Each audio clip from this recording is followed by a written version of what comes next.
And here we go on this restoration of a CORGI GHIA L 6.4, and I've got a couple of battered cases.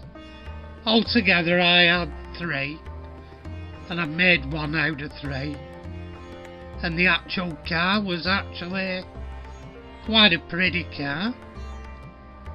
It was an exercise in Italian design, which in some ways I think they got it, other ways I think they was still on the American way of thinking, but either way it's still quite a nice looking car.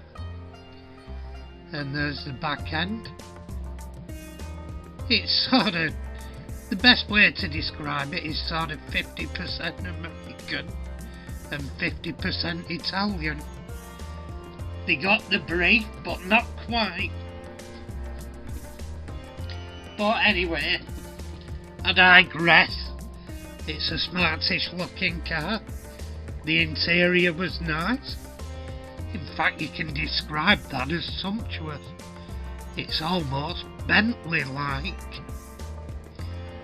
And the dash must have been very advanced in its day, as is the centre console.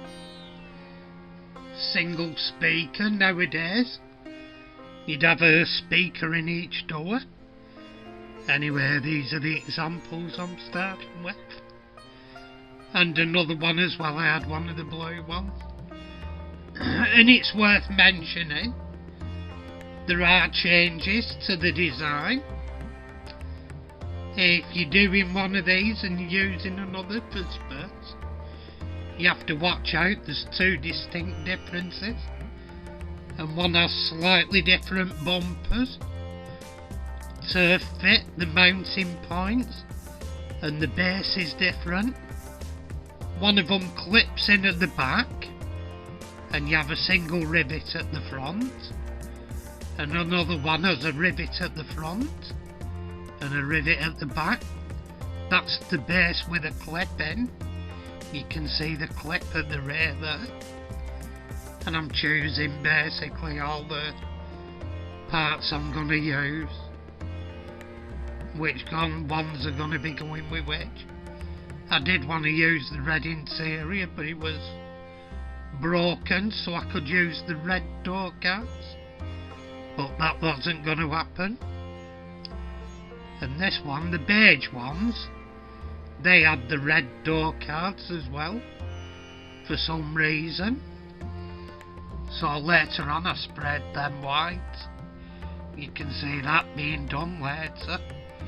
And somebody had put an Israeli aircraft decals on that one, and that one's a beige interior with red door cards. And here we can see that's one side of the plate. This is the base plate with 2 rivets, one at the front and one at the back, and it also has different bumpers, which is pretty weird. There you go. That's one open, and I open another as well. There you are, we're opening another one.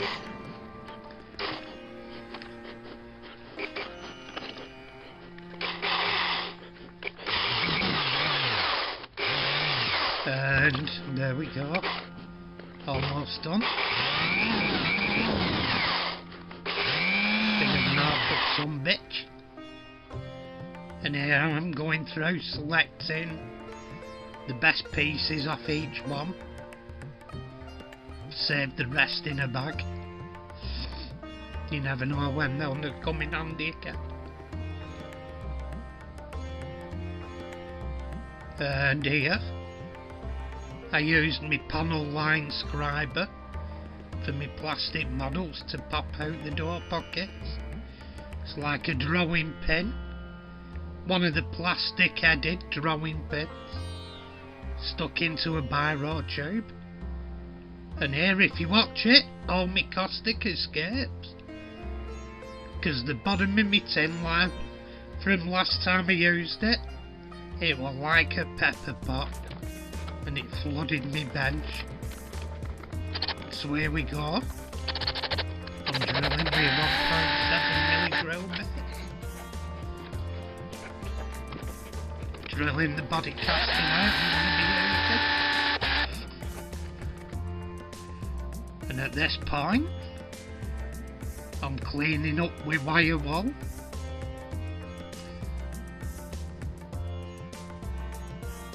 And this car, it actually had, I'm straightening out a rear pillar there, and this car, it actually got 3 paint jobs. It was an absolute nightmare. I did it gold, and then I did it tequila yellow, which were almost the same colour as I finished with. Here I'm putting black on, and the black actually reacted with my top coat and ruined the paint job when I sprayed over the gold. It was going good till I got the top coat on, and then the paints reacted with each other. So there you go. It's a shame really, because the gold was really nice.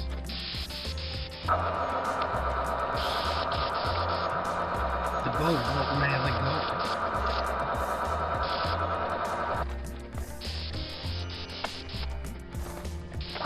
But hey ho, habundio.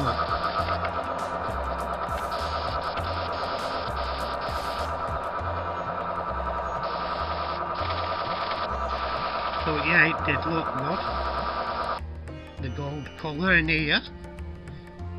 I'm using some IPA to get marks off the seats. I think it's some paint that's been stripped on it. Dropped on it while it was stripped. Or some paint the kids got in it.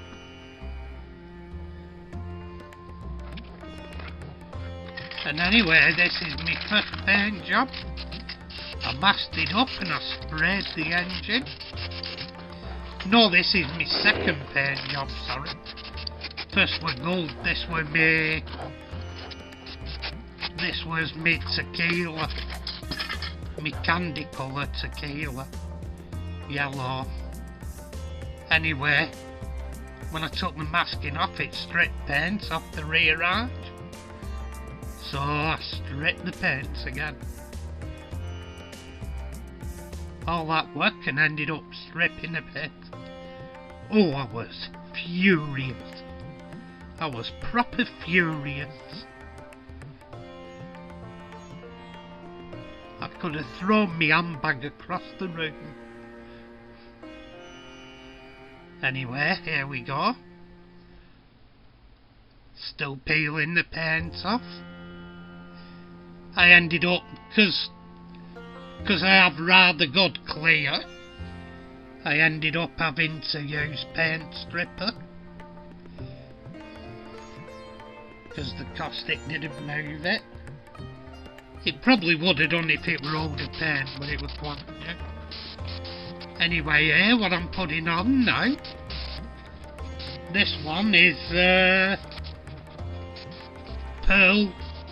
It's pearl tangerine. It's a Createx colour and it's a pearl colour tangerine.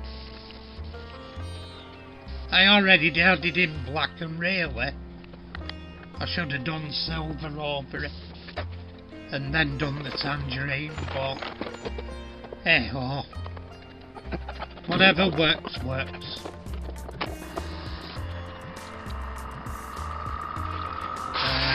Right, I'm going to give it a good buff on the wheels. I use soda water and a felt pad. And just dive on it and pop them up. Really speedy way of doing it. And anyway, here I've put some finishing touches on. I've sorted the bumpers out. I've pinched some headlights out of costume jewellery. I've painted the engine, sorted the back bumper out, painted the tail lights, and looking good. I've polished up the window with silver salt, then silver water salt, then dipped it into the basic floor cleaner. The door trims have been painted, and here I'm using little pieces of black tack on the inside of the doors, and then I've pushed the panels into the black tack, and the black tack will hold them there nice and feisty. And anyway, here's the finished article, looking very smart in its Createx tangerine pearl. Breaking these teeth in for a rabbit. Anyway, there we go. It's looking, the little corgi sat on the back window. It's looking quite tasty. I love the sparkle to the pearl. It looks good. But a lot better than what we started with. And it can take pride in my cabinet. And here we are with everything open, so we can have a look at all the open bits. Looking very hunky. And there we go. Anyway, thank you for watching, and tatty pie, people. Tatty pie. Take care.